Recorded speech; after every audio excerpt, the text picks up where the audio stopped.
Obed, I was talking to Adam, but a little bit of an interesting day. We have a double session. Just finished the first session, coming back for a second session later today. As a player, do you approach these types of days differently, or is it just all the same? I mean, obviously you have to approach it differently. The way you carry yourself, after the first session, you have to be really, careful what you're doing.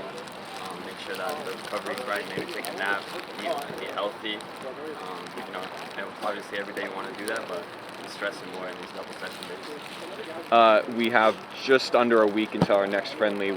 First of all, how did you feel the first match went on Thursday? But then also, sort of, what are you looking for yourself personally in the second game?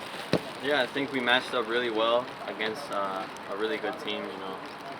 I was really impressed that that team is in first place and they might get into Champions League qualifying.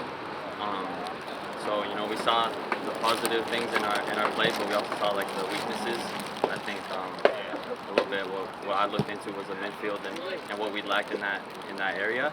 And then looking forward towards our next match, I think obviously the fitness part is going to be tough. It's more minutes, but our style of play is really going to flourish if we done training right.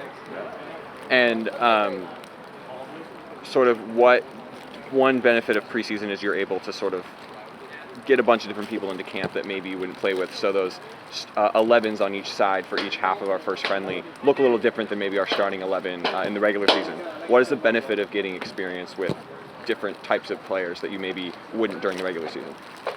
Yeah, I think it's fun, to spend some time with those guys on the field and off the field.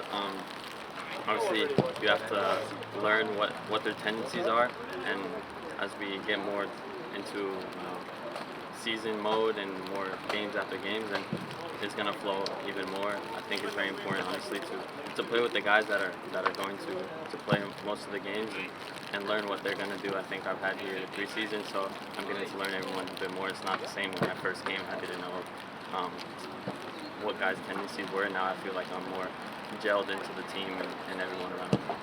And last season for you was sort of a coming out party. You swapped over to Mexico. You got called up to your senior national team. You really solidified your place in the starting 11 in that defensive midfield. Kind of what are your goals for this season, if you have any, for how to improve going into 2025? Yeah, I think I solidified myself in the starting 11. I took a big step there, but I think I want to, show my offensive part of my game. I think going forward I have a lot to provide. I just need to, improve on the small details, final pass, final shot, stuff like that. And I think it's really going to evolve my game and take it to the next level. And finally, we came to Spain for nice weather, but unfortunately today it's not cooperating. Do you feel at home on a rainy training day? I love playing in the rain, so I don't mind.